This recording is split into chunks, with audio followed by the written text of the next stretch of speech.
Meu nome é Sophia Caldwell. Nos últimos 8 anos, eu tive um dos cargos mais exclusivos e mais bem pagos do mundo, Chief Lifestyle Coordinator do Sr. Sebastian Rook. O nome é chique, mas na prática, significava que eu era a CEO da vida privada de um homem que decidiu que a morte era um inconveniente que podia ser resolvido com dinheiro e tecnologia. A maioria das pessoas no meu ramo gerencia jatinhos, iates, equipes de funcionários em mansões. Eu também faço isso, mas a minha lista de tarefas era um pouco diferente. Um item na minha agenda de hoje, por exemplo, o item número 3 era confirmar com o laboratório se o lote de sangue do doador de 18 anos chegou para a transfusão de plasma semanal do Sr. Rook. Meu trabalho não era apenas gerenciar um estilo de vida de luxo, era gerenciar a obsessão de um homem em não morrer. Eu fui contratada quando o projeto Imortalidade, como ele o chamava, estava apenas começando. Sebastian Rook, o gênio da tecnologia que o mundo conhecia, tinha se afastado da presidência da sua empresa, a Rook Labs, para se dedicar em tempo integral ao seu projeto mais ambicioso, derrotar o envelhecimento. A imprensa achava que ele era um excêntrico. Os acionistas achavam que ele era um visionário. E eu era a maestrina que regia a orquestra da sua loucura diária. A rotina na mansão, uma fortaleza de vidro e aço encravada em uma montanha isolada, era um balé de protocolos bizarros. E a minha função era garantir que nenhum passo estivesse fora do ritmo. As segundas-feiras, por exemplo, eram o dia verde. Isso significava que absolutamente tudo que o Sebastian ingeria, do café da manhã ao último copo d'água, tinha que ser da cor verde. Eu coordenava uma equipe de 5 chefes, cada um especialista em uma área, para criar um cardápio que fosse ao mesmo tempo monocromático, nutricionalmente perfeito e, na medida do possível, comestível. Era um pesadelo logístico. Suco de couve, purê de brócolis, peixe marinado em clorofila, pistaches. Se não fosse verde, não entrava na casa. A justificativa dele, baseada em algum artigo científico obscuro, era que cada cor tinha uma frequência vibracional específica e que passar 24 horas imerso em uma única frequência resetava o sistema digestivo. Terça era o dia branco, quarta, o dia laranja, e assim por diante. Mas a dieta era a parte mais fácil do meu trabalho. Havia as terapias. Todos os dias, às 3 da tarde, a mansão entrava em protocolo de silêncio absoluto. Todas as comunicações eram cortadas. Nenhum funcionário podia falar, tossir ou mesmo andar de forma muito pesada. Era a hora da reprogramação de ondas cerebrais do Sr. Rook. Ele se sentava em uma câmara à prova de som e ouvia por 1 hora cantos de baleia tocados ao contrário, em uma frequência baixíssima. A teoria dele era que isso realinhava seus padrões neurais para um estado pré-linguístico, mais puro. Uma vez, eu tive que demitir um jardineiro, um homem que estava na família há anos, porque ele teve uma crise de espirros perto da janela da sala de meditação. A ordem veio do próprio Sebastian, por mensagem de texto. A variável externa produziu um ruído não programado. Remova-a do sistema. E havia os sósias. Na minha planilha de logística, havia 4 Sebastians. O Sebastian A era o original, o meu patrão. Mas havia também o B, o C e o D. Eram atores, dublês de corpo, contratados por salários milionários. Eles passaram por cirurgias plásticas sutis, treinaram a voz, aprenderam a andar e a gesticular como o original. Meu trabalho era gerenciar a agenda deles. Enquanto o Sebastian A estava em casa, em uma de suas terapias, era o Sebastian B quem dava a palestra sobre o futuro da IA em Tóquio. Era o Sebastian C quem participava do jantar de gala em Londres. Eles eram as suas extensões no mundo real, mantendo a presença e a influência da marca Sebastian Rook viva, enquanto o homem de verdade se dedicava a não morrer. Eu tinha que coordenar os voos, as roupas e até mesmo garantir que eles seguissem a mesma dieta monocromática do dia, para que a aparência física deles fosse sempre consistente com a do original.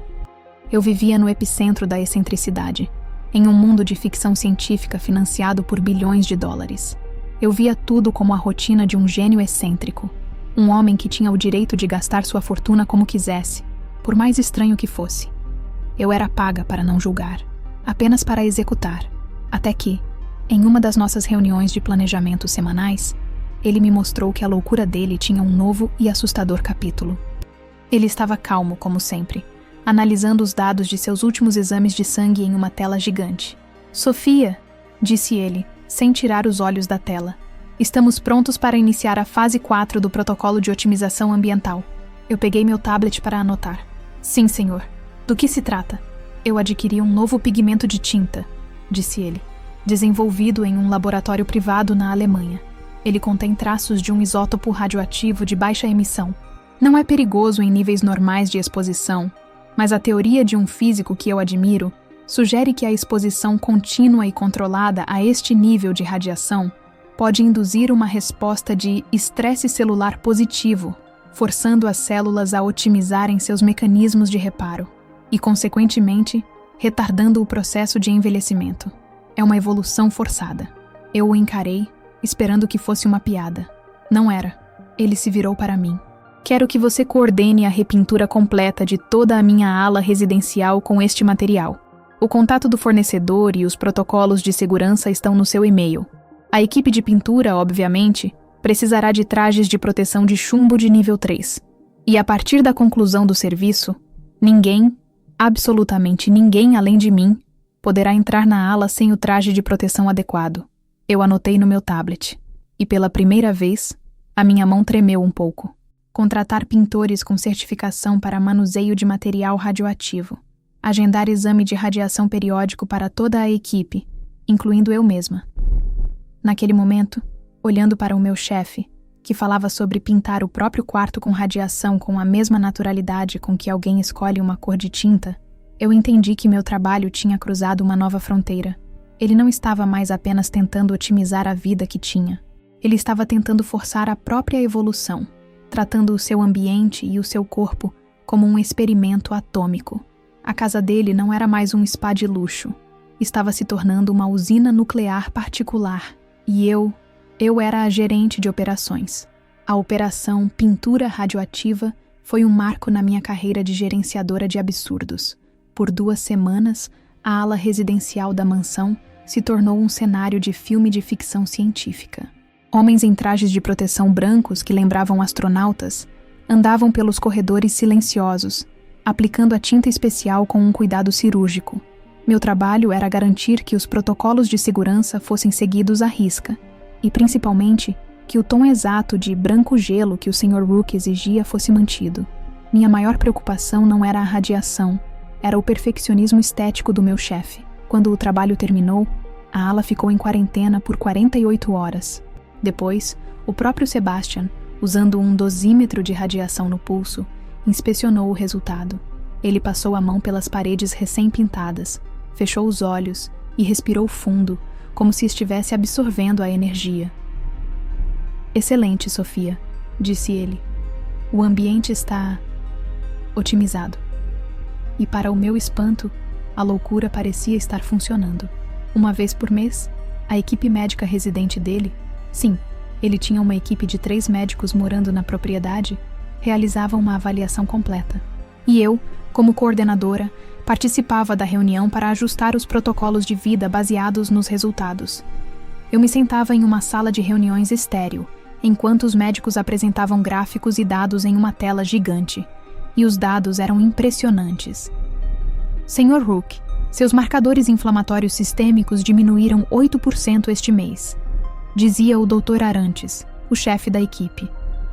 "A sua idade biológica, com base na análise de metilação do seu DNA, teve uma reversão de mais 6 meses.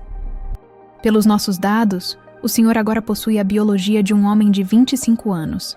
Sebastian ouvia tudo com uma satisfação calma e intensa. "Bom", respondia ele, "mas não é o suficiente. A meta é reverter 18 meses no próximo trimestre. Quero que intensifiquem o protocolo de transfusão de plasma e dobrem a dosagem do suplemento NMN." As reuniões eram surreais. Eu saía de lá pensando, "Meu Deus, ele conseguiu. O louco está realmente conseguindo. Ele vai viver para sempre." E o meu trabalho, por mais bizarro que fosse, parecia fazer parte de um momento histórico, de uma revolução na história da humanidade. Eu estava ajudando a construir a imortalidade.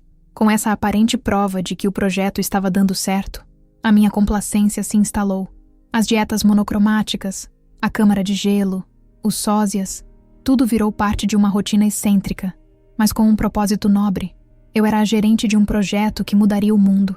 A primeira peça desse quebra-cabeça que não se encaixou não veio de um exame de sangue, veio de uma planilha de custos. Parte do meu trabalho era aprovar as despesas mensais do Projeto Imortalidade. E era uma planilha assustadora. Milhões de dólares gastos todos os meses.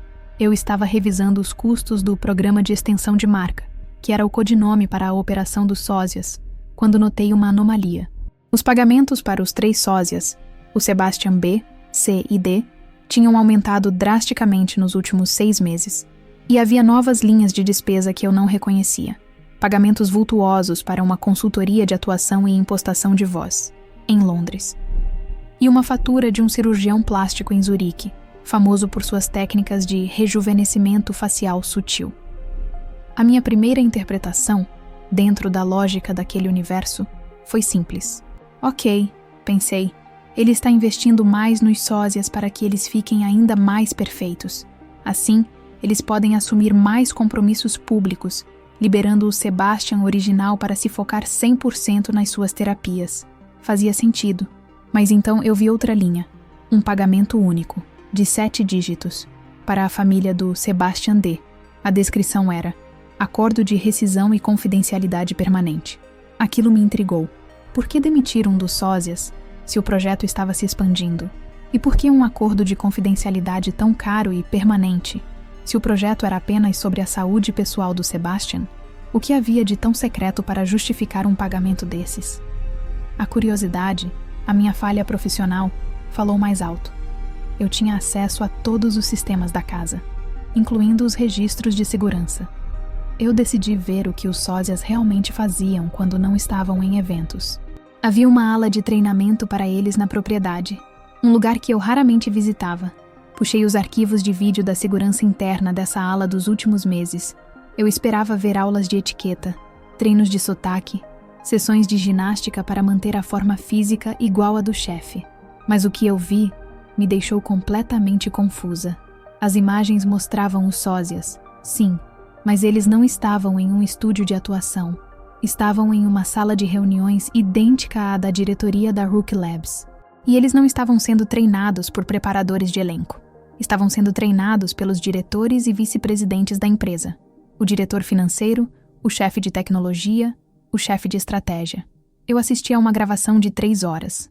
Nela, o Sebastian B, o sósia mais antigo, fazia uma apresentação completa sobre a estratégia de fusão da empresa para o próximo trimestre. Ele falava sobre projeções de lucro, sobre análise de concorrência, sobre patentes, e os executivos o corrigiam. Não como se ele fosse um ator decorando um texto, mas como se ele fosse um estagiário de CEO. Não, Sebastian. O seu argumento sobre o mercado asiático está fraco. Lembre-se da nossa estratégia de 3 pilares. Repita. Em outro vídeo, o Sebastian C. estava em uma simulação de negociação com o chefe jurídico da empresa, aprendendo a argumentar, a pressionar, a ceder nos pontos certos. Eles não estavam aprendendo a parecer com o Sebastian. Eles estavam aprendendo a ser o Sebastian. Eu fiquei olhando para aquelas imagens, para aqueles homens que eram cópias físicas do meu chefe aprendendo a ser cópias intelectuais dele, e uma nova e terrível pergunta se formou na minha mente. A história que eu contava a mim mesma, a de que os sósias existiam para liberar o tempo do Sebastian, desmoronou. Aquilo não era sobre gerenciamento de tempo. Era sobre transferência de conhecimento. Uma transferência em uma escala e profundidade que não fazia sentido. Naquele momento, eu entendi que o treinamento deles ia muito além de enganar a imprensa. Eles estavam sendo treinados para enganar pessoas que conheciam o verdadeiro Sebastian há anos. Pessoas do conselho de administração. Pessoas de dentro da empresa. A pergunta que surgiu na minha cabeça, enquanto eu via o falso Sebastian recitar as metas de lucro da empresa, não era mais: como ele vai viver para sempre? A pergunta era: qual deles é o verdadeiro plano de sucessão? A descoberta de que os sósias estavam sendo treinados em estratégia de negócios me deixou em estado de alerta por semanas.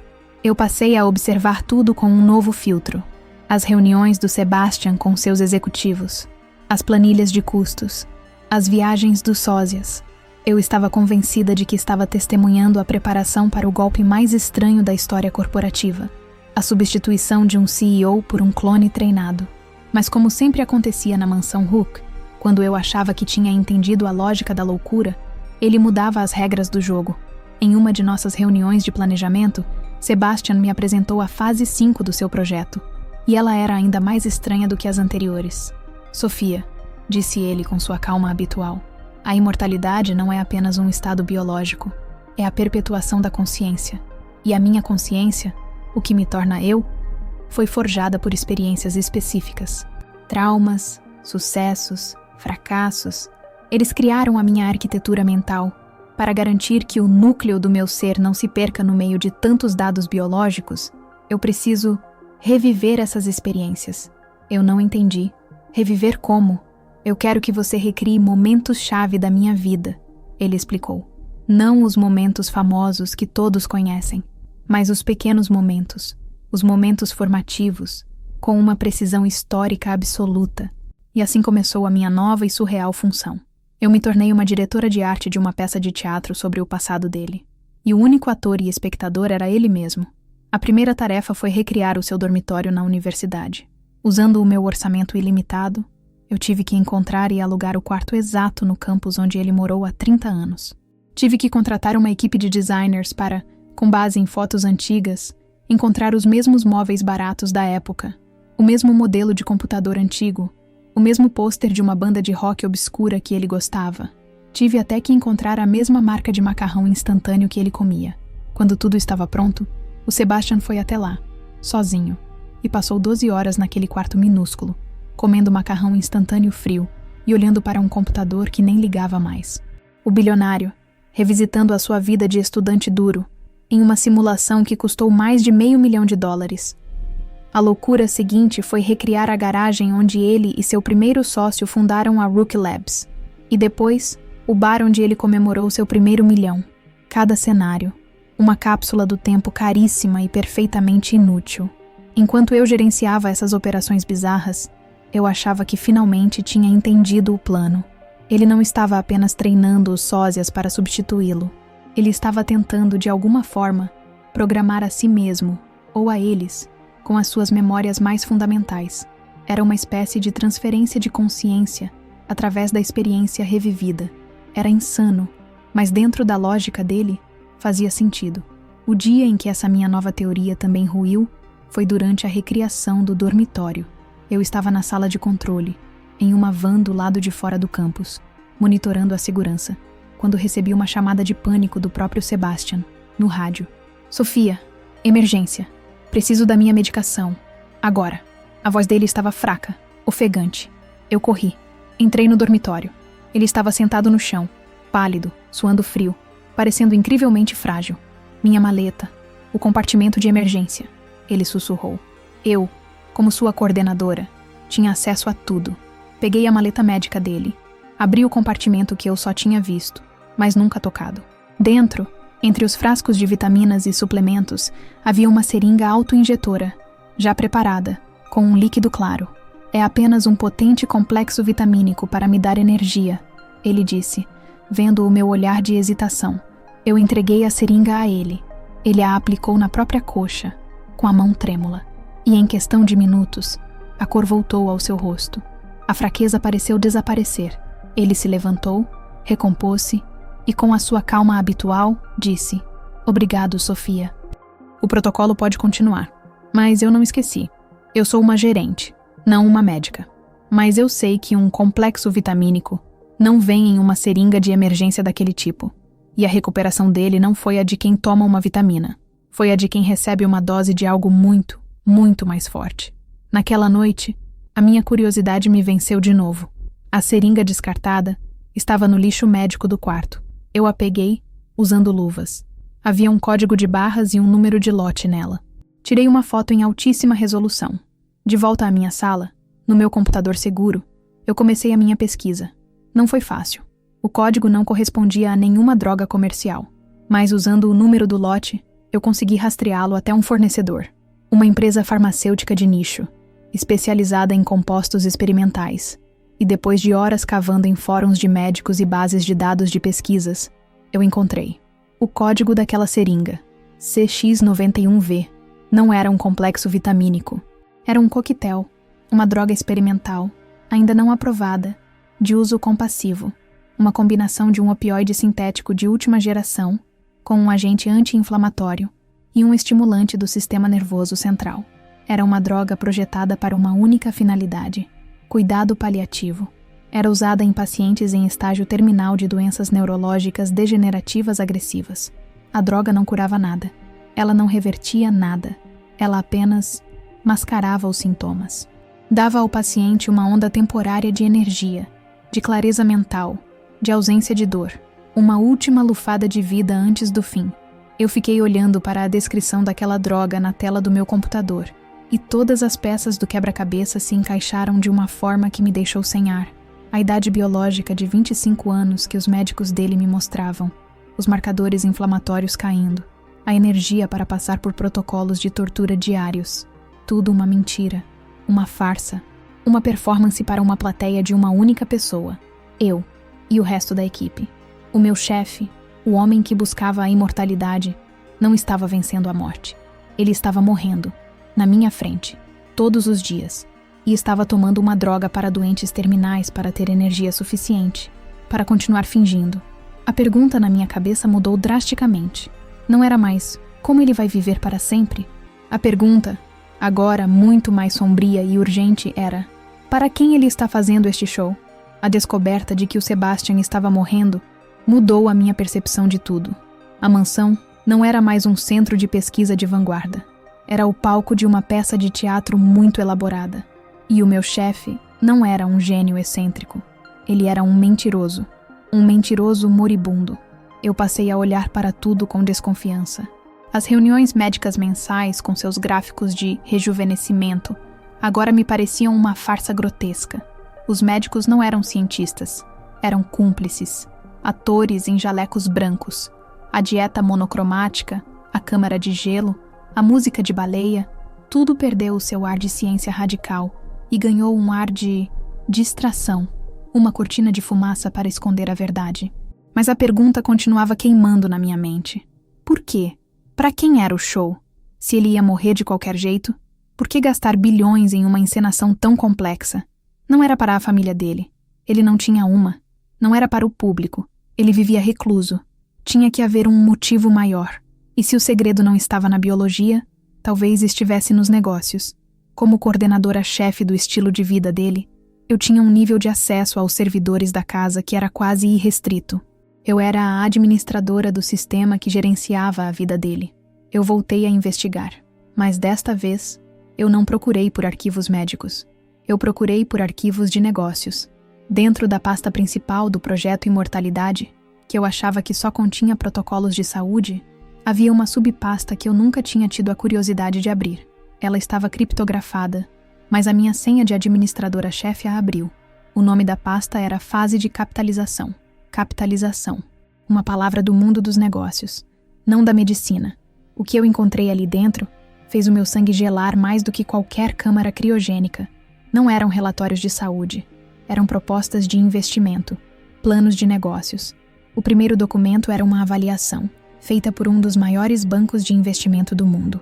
Uma avaliação do valor da propriedade intelectual do projeto Imortalidade. O valor estimado era de 50 bilhões de dólares.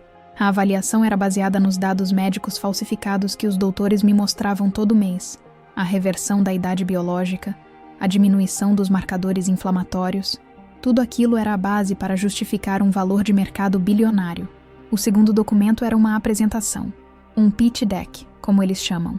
Lindo, profissional, cheio de gráficos e promessas. Era um prospecto para vender o projeto inteiro. O método, os protocolos, a ciência, tudo empacotado como um produto. Um produto para ser vendido. E o terceiro documento era a lista de alvos.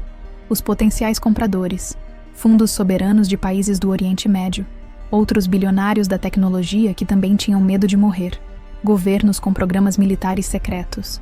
Ele não estava tentando se salvar. Ele estava empacotando a sua mentira para vendê-la pelo maior preço possível antes que seu tempo acabasse. Era o golpe final. o maior e mais audacioso exit scam da história. Ele ia vender a promessa da vida eterna e depois, convenientemente, morrer, deixando o comprador com um pacote de protocolos inúteis e uma fraude de 50 bilhões de dólares. Eu estava horrorizada, mas uma parte de mim também estava impressionada. A audácia, a escala da enganação. Era uma obra de arte da fraude, mas a parte mais sombria da minha descoberta ainda estava por vir. Para que a fraude fosse convincente, ele precisava de dados, muitos dados. Provas de que seu método era seguro e tinha sido testado. E eu encontrei a pasta desses dados. O nome era Ensaios Clínicos, Fase 2, Validação Externa. Eu abri, e o que eu vi me fez sentir vontade de vomitar. Eram relatórios. Centenas de relatórios, vindos de clínicas de bem-estar parceiras. Clínicas localizadas em países pobres do Sudeste Asiático e do Leste Europeu. Os relatórios continham dados de milhares de voluntários, pessoas pobres, sem acesso à saúde, que eram atraídas para essas clínicas com a promessa de um tratamento de saúde gratuito e revolucionário. E eles estavam sendo usados como cobaias. Eu li os relatórios. Eram desumanos. Sujeito 734, de um vilarejo no Camboja, apresentou necrose tecidual severa após o protocolo criogênico. Dado descartado como anomalia estatística. Lote 12, na Ucrânia, demonstrou um aumento de 40% na incidência de tumores agressivos após a introdução do coquetel de plasma. Recomendar ajuste na dosagem e monitorar o novo lote. A taxa de mortalidade no grupo de terapia de radiação de baixa emissão está em 15%, dentro dos parâmetros aceitáveis para a validação dos dados de segurança. As loucuras que ele aplicava a si mesmo eram apenas a versão de marketing. O show para as câmeras internas, o verdadeiro experimento, o laboratório de horrores, estava acontecendo longe, com pessoas de verdade. Pessoas que estavam sofrendo e morrendo para que os gráficos nos slides de investimento dele parecessem mais bonitos. Eu estava no meu escritório, paralisada, olhando para aquelas atrocidades na minha tela, as lágrimas escorrendo pelo meu rosto. Eu não era gerente de um projeto de um excêntrico. Eu era a coordenadora de um crime contra a humanidade. E foi nesse momento que a porta do meu escritório se abriu, sem bater. Era ele, Sebastian Rook. Ele não parecia fraco. A dose da sua droga paliativa o deixava alerta e forte por algumas horas. Ele não olhou para mim. Olhou direto para a minha tela, para os relatórios das cobaias humanas que eu estava lendo. Eu congelei, esperando o grito, a fúria, a chamada para os seguranças. Mas ele apenas sorriu, um sorriso calmo, quase paternal. Impressionante, não é, Sofia? Disse ele. A escala do projeto, a atenção aos detalhes. Eu sabia que a sua curiosidade, a sua eficiência, a traria até aqui. Na verdade, eu estava contando com isso. Ele caminhou até a minha mesa e tirou do bolso o seu próprio tablet. Ele o ligou e o virou para mim. A tela mostrava uma imagem, uma transmissão de vídeo, ao vivo, de uma câmera de segurança. Eu reconheci a rua, a casa, o jardim. Era a casa dos meus pais, na minha cidade natal. Meus pais, idosos, cuidando das flores no jardim, completamente alheios ao fato de que estavam sendo observados, do outro lado do mundo, pelo homem mais perigoso que eu já conheci. Eu olhei para ele, o terror me sufocando. Ele me encarou, o sorriso ainda no rosto, e disse, com a mesma voz calma com que pedia seu suco verde pela manhã: eu te mostrei o meu segredo mais profundo, Sofia, o verdadeiro coração do meu legado. Agora, eu preciso saber se você pode ser confiada com ele, ou se a sua família se tornou uma nova variável de risco que eu preciso gerenciar. A imagem dos meus pais, cuidando do jardim, felizes e alheios ao fato de que eram alvos em um jogo de poder bilionário, quebrou a minha espinha. Todo o meu profissionalismo, toda a minha coragem, se dissolveram em um medo puro e primitivo. Medo pela segurança deles. O que você quer de mim? Eu perguntei ao Sebastian, a minha voz um sussurro. Quero o que eu sempre quis de você, Sofia, respondeu ele calmamente. Sua competência, sua eficiência, mas agora com um novo nível de comprometimento. Você não é mais uma funcionária. Você é uma parceira de risco. O sucesso do meu projeto é o sucesso da sua família. O fracasso do meu projeto? Bom, você é inteligente. Ele não precisava dizer mais nada. Eu estava acorrentada a ele. Nos meses seguintes, a minha função na casa se transformou. Eu fui tirada da logística do dia a dia. Fui promovida. Agora, eu trabalhava diretamente com o Sebastian e com a sua equipe de médicos no planejamento estratégico do projeto Imortalidade. Meu novo trabalho era nojento. Eu era a humanizadora da fraude. Minha tarefa era pegar os dados crus dos ensaios clínicos secretos, aqueles relatórios cheios de mortes e efeitos colaterais terríveis, e, junto com a equipe, transformá-los em gráficos bonitos e estatísticas palatáveis. Eu aprendi a usar o jargão corporativo para maquiar o horror. Necrose tecidual virava incompatibilidade dérmica localizada. Morte do sujeito se tornava descontinuação do protocolo por fatores exógenos. Eu estava usando as minhas habilidades de gerenciamento para polir um crime contra a humanidade, para transformá-lo em uma apresentação de negócios convincente. E a cada dia, eu via o Sebastian mais de perto, e via a doença o consumindo por trás da fachada que as drogas paliativas lhe davam. Via o esforço que ele fazia para parecer forte, e via a obsessão nos olhos dele, a pressa para fechar o seu negócio antes que o seu próprio corpo o traísse de vez. O plano dele estava na reta final. Ele tinha um comprador, um fundo soberano de um país do Golfo, disposto a pagar uma quantia absurda, mais de 100 bilhões de dólares, pelo projeto inteiro, para garantir a imortalidade da sua família real. A venda dependia de uma única coisa: uma apresentação final. Uma demonstração ao vivo, para o príncipe herdeiro e sua comitiva, que aconteceria ali mesmo, na mansão. Precisamos mostrar a eles o produto final, disse o Sebastian em uma de nossas reuniões. Um homem que seja a prova viva de que o método funciona. E o produto final seria o sósia principal, o Sebastian B., o mais bem treinado, o que estava com ele há mais tempo. O plano era apresentá-lo como se fosse o verdadeiro Sebastian Rook, mostrando seus exames perfeitos, sua idade biológica de 25 anos, sua vitalidade. Ele seria a obra-prima da fraude. Minha tarefa era coordenar cada detalhe dessa apresentação: o roteiro, a iluminação, os dados médicos que seriam mostrados na tela, e principalmente o protocolo de preparação do Sebastian B. Nos dias que antecederam a apresentação, o sósia foi submetido a um regime intenso, uma dieta específica, exercícios, e um coquetel de suplementos e estimulantes leves, para que ele estivesse no auge da sua aparência física e mental. Foi ao revisar essa lista de suplementos que eu encontrei a falha, o erro, a pequena rachadura na fortaleza impenetrável que o Sebastian tinha construído.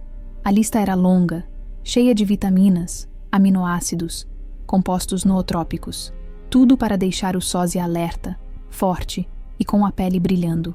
Mas, para que ele parecesse o mais autêntico possível, a dieta dele nos últimos meses tinha sido uma réplica exata da do verdadeiro Sebastian.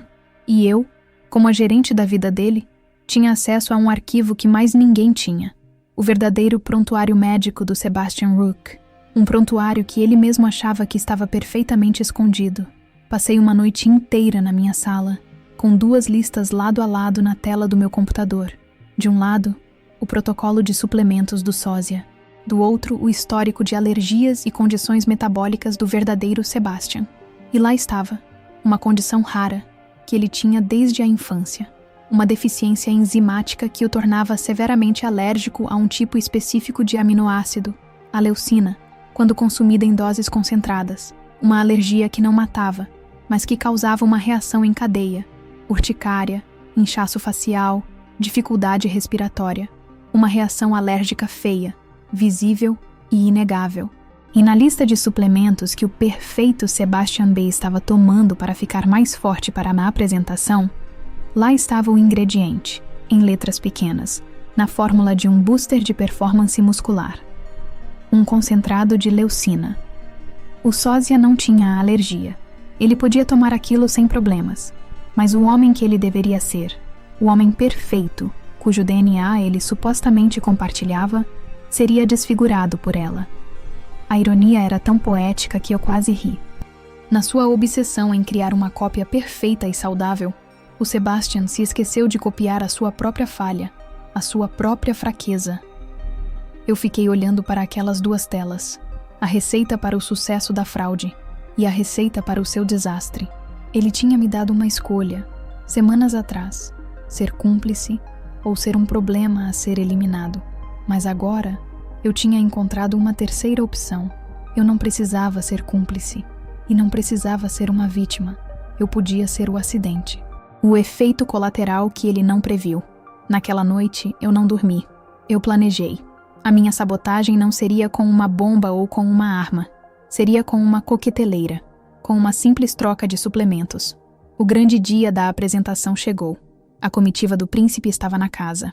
A tensão no ar era elétrica. E eu, a coordenadora de confiança, fui pessoalmente à cozinha preparar o shake de performance, final do Sebastian B, antes de ele entrar no palco. Naquele momento, eu tinha a carreira, o legado e a fraude de 100 bilhões de dólares do meu chefe, na palma da minha mão. A apresentação aconteceu no auditório particular da mansão, que parecia um teatro da Broadway. A plateia era pequena, mas valia mais do que o PIB de muitos países. O príncipe, seus conselheiros, seus banqueiros, todos ali para testemunhar o milagre. Eu estava nos bastidores, em uma sala de controle, observando tudo por monitores. Eu tinha preparado o shake do Sebastian B com as minhas próprias mãos e, acidentalmente, eu tinha usado o frasco do booster muscular errado, o frasco que continha a dose concentrada de leucina. Uma pequena troca, um erro de logística que ninguém notaria. Sebastian B subiu ao palco, e ele estava perfeito. O rosto, a voz, a energia. Ele era a imagem da saúde e do poder. Ele começou a sua apresentação falando sobre a vitória da ciência sobre a mortalidade, sobre o próximo passo da evolução humana. Os gráficos com os dados falsos de rejuvenescimento apareceram na tela gigante atrás dele.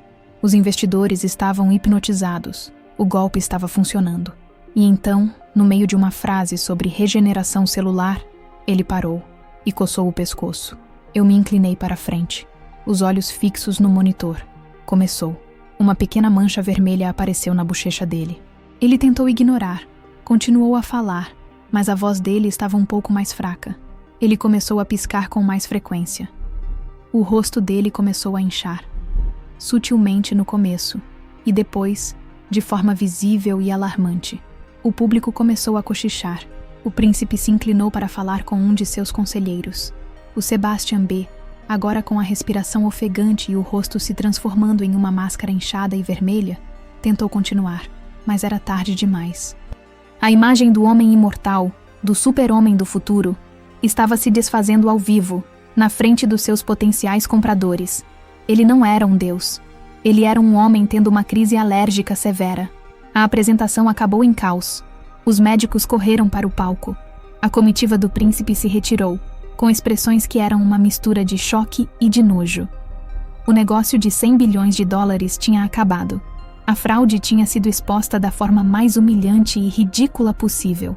Eu achei que tinha vencido.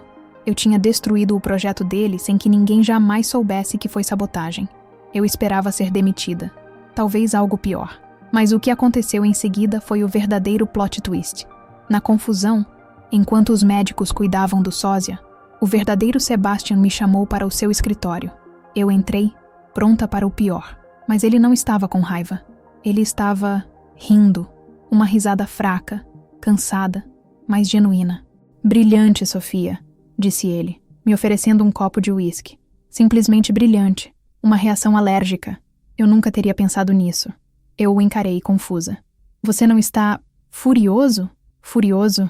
Minha cara, eu estou impressionado, disse ele. Você não apenas descobriu o meu segredo, como descobriu a minha fraqueza e a usou contra mim de uma forma que ninguém pode provar. Você é ainda melhor do que eu pensava. O seu negócio, a sua fraude. Eu destruí tudo, eu disse. Ele sorriu. Você acha que o meu negócio era vender o projeto Imortalidade para aqueles idiotas? Ah, Sofia, essa era apenas a história A. E então, ele me contou a verdade final. O projeto Imortalidade nunca esteve à venda. Era uma isca. A maior e mais cara operação de inteligência privada da história. O objetivo nunca foi enganar o fundo soberano para conseguir o dinheiro deles. O objetivo era atrair os homens mais poderosos e desesperados do mundo para dentro da sua casa. Enquanto eles estavam aqui, explicou ele, cada celular, cada computador, cada palavra que eles disseram foi copiada, gravada e analisada pela minha verdadeira empresa. uma firma de inteligência e dados que vende informações para governos. Eu não queria o dinheiro deles. Eu queria os segredos deles. A disposição deles em pagar 100 bilhões por uma cura falsa, as conversas paralelas que tiveram aqui, tudo isso é a maior chantagem da história. Eu não estava vendendo um produto. Eu estava comprando a lealdade eterna deles. Eu fiquei ali, paralisada, entendendo a escala do jogo que ele estava jogando. Um jogo que eu nem sabia que existia. E o seu ato de sabotagem? Ele continuou. Foi o final perfeito. A desculpa ideal para eu recuar. Para dizer a eles que o projeto falhou, enquanto eu mantenho os segredos que coletei. Você não me destruiu, Sofia. Você apenas me ajudou a encerrar a primeira fase do meu verdadeiro negócio. Ele me entregou um envelope. Dentro, um cheque com uma quantia absurda. Um bônus. Pela sua criatividade, disse ele. Você está livre para ir. Sabe demais para continuar aqui. E eu sei que você é inteligente demais para falar. Eu saí daquela mansão pela última vez, com o cheque no bolso. Eu tinha tentado ser a heroína, a sabotadora. Mas no final, eu era apenas mais uma peça no tabuleiro dele. Eu achei que estava lutando contra um homem que queria vender uma mentira, mas ele estava jogando um jogo diferente. Ele não estava vendendo um produto, estava comprando segredos. Ao sabotar o show dele, eu não o destruí.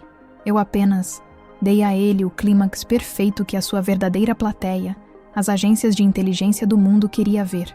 Eu não fui a heroína. Fui o plot twist final na sua obra-prima de manipulação. E essa é uma verdade muito mais difícil de engolir do que qualquer dieta monocromática. Chegou aquela hora. Se essa história te pegou, faça o ritual completo. Deixa o like para fortalecer, se inscreve para não perder o fio da meada e ativa o sino para ser o primeiro a saber o que vem por aí. Sua opinião também vale ouro, então comenta aqui embaixo.